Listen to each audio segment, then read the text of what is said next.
4,42,000 का मैं टैंकर थे जो देखे उनको अरबी कमाए, होम लोन कमाए, 4,42,000 जमा करा दिया साहब मैं। अब क्या करूं मैं, मेरे पास कुछ भी नहीं है।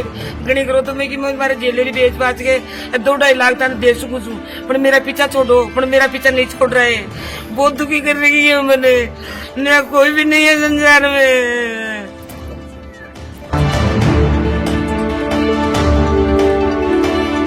जो लोन लिया था पापा ने, दिखता उसके नहीं, अंदर से मोतिया पैसे भी भी काटे इन्होंने, है। लोन इंश्योरेंस के नाम के पैसे भी काटे, लोन इंश्योरेंस भी इन्होंने बनाया था और ऐसे बोला लास्ट अंतिम किस्त तक का बीमा है, बोले कुछ भी क्लोज हो जाएगा तो बोलिए लोन क्लोज हो जाएगा।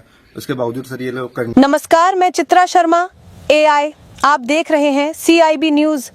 आज की ये खबर दिल दहला देने वाली है। घर क्या है? वो महज ईंट पत्थर की दीवारें नहीं, बल्कि एक गरीब परिवार की आखिरी उम्मीद, सपनों का वो महल जहां जीवन की हर खुशी और गम गुजरा हो।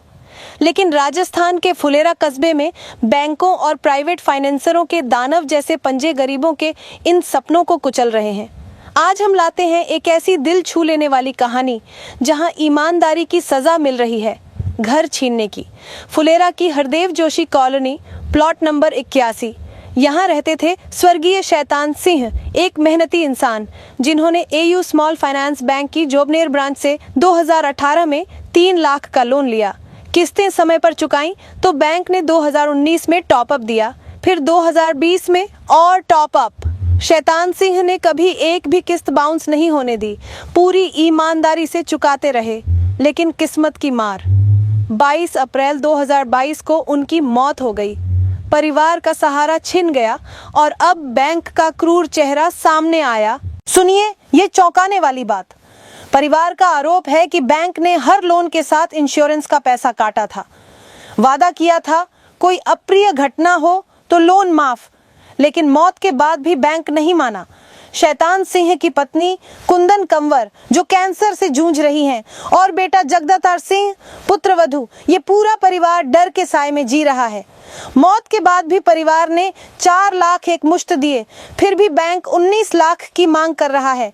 घर पर कुर्की का नोटिस चिपका दिया, वो घर जो जीवन भर की पूंजी था। देखिए शैतान सिंह की पत्नी कुंदन कंवर की हालत और उनकी करुण व्यथा। मामला है, मेरे पति ने 2018 का मैं लोन लिया था AU बैंक से, जो GTM थे। बोले भाई 15 साल की तो किस्त है, 15 साल का आपका बीमा है, और अब से जो मार के बेचे जो एक्सपायर होगा तो सामान तंग कर दिया था भाई, घर से निकलांगा आपको खाली करो। 14 लाख रुपया मैं दे चुकी है, जितना लिया था दे चुकी है मैं। आज मेरा बच्चा ने मजबूर कर रही, मैंने मजबूर कर रही है काटी। मेरे गला में कैंसर है, नहीं तो मैं दवाई लेने जा सकती हूँ मैं, नहीं कुछ और। मेरा खाना आराम कर रखा है मेरा, रोज पुलिस लेकर आते हैं, रोज चिपका के जाते हैं यहाँ, अरे हमारे साथ बेतमीजी करता है, गाली गलौज देता है, हमारी इज्जत नहीं है। अरे हमारे से जो गरीब का कोई जीना दुसार है, जन्म लेना गुन्ना हो गया कोई गरीब का भी अधिकार है सब चीज का। ब्रांच में जाते तो ऐसे कहते हम तो पड़ोसी को बोल देंगे, पड़ोसी 13 लाख दे देगा, हमारे से खाली करा लेंगे हमें पुलिस बुला के, अरे आपका हाथ बांध के कुड़ा में पटक देंगे, आप दादागिरी मत दिखाइए यहाँ।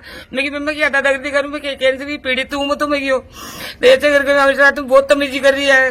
इसकी न्याय कराई जाए, जो मांगा कोई 50-60 हजार निकले जो दे सका, मैं और कुछ भी को नहीं मांगने। आपके पति पहले किस्तें नहीं देते थे क्या? किस्तें दे 2022 तक लगत मार किस्तें दी है। फिर साहब मेरे पास टैंकर 4,42,000 का मैं टैंकर थे जो देखे उनको अरबी कमाए, होम लोन कमाए, 4,42,000 जमा करा दिया साहब मैं। अब क्या करूं मैं, मेरे पास कुछ भी नहीं है।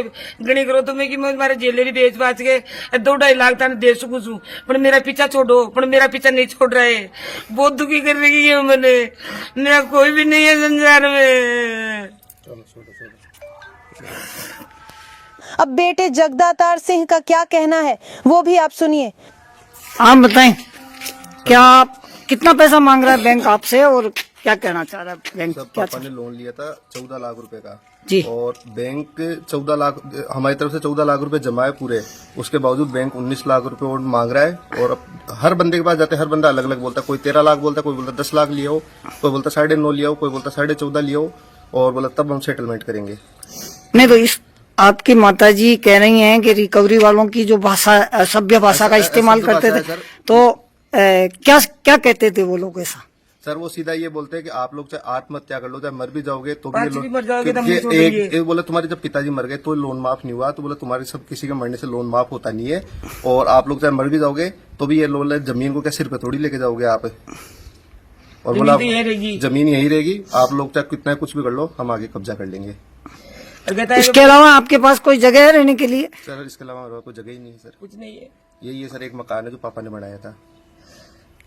साहब जब बोले थे भाई मैं देता हूँ 15 साल को लोन है, 15 साल को बीमो काटे, और फिर साहब से अब माँ के साथ अन्याय क्यों हो रही है? अंजलि महिला एवं बाल उत्थान संगठन के संस्थापक अध्यक्ष रामजीलाल शर्मा पीड़ित परिवार के पास पहुंचे हैं, जिन्होंने पूर्व में भी कई लोन पीड़ितों को आरबीआई की गाइडलाइन के आधार पर न्याय दिलवाया है। देखिए उनका क्या कहना है इस मामले पर। देखो, प्राइवेट फाइनेंस बैंक जो कंपनियां हैं, मैं ये नहीं कह रहा कि सभी कंपनियां गलत है, पर कुछ उनके नॉर्म्स है ना वो बहुत गलत है। जिसने लोन लिया 3 लाख का लोन लिया, 2,85,000 अकाउंट में आया, इंश्योरेंस का पैसा कटा। 8 लाख का लोन लिया, 7,58,000 आया, इंश्योरेंस का पैसा कटा। 3,31,000 का लोन आया, इंश्योरेंस का पैसा कटा। मुझे समझ में नहीं आ रहा कौन सा उस्तरा कहाँ चला रहे हैं प्राइवेट फाइनेंस बैंक वाले, कैसे लोगों के साथ ऐसा व्यवहार कर रहे हैं जब आदमी नहीं है। न्यायालय भी एक ऐसा आदेश है, न्यायालय में ऐसे सुप्रीम कोर्ट की जजमेंट है कि जो व्यक्ति किसी का मुकदमा चल रहा हो खत्म हो जाता है, सिविल मुकदमे हो या बैंकों से संबंधित मुकदमे हो। मैंने पढ़ी, गाइडलाइन पढ़ करके चलता हूं, तो ऑटोमेटिक लोन माफ हो जाता है, बल्कि उसे उपहार में कागज तक देते हैं बैंक। ऐसे दस्तावेज हैं मेरे पास। इसी कड़ी में कोटा का मामला था। ये कैसा क्या करते हैं, इंडिया शेल्टर फाइनेंस कंपनी, इसने भी ऐसा ही किया था कि कोई व्यक्ति खत्म हो गया था, उसने आराम से वो चीजें करी कि हाँ हम लोन रिकवरी करेंगे।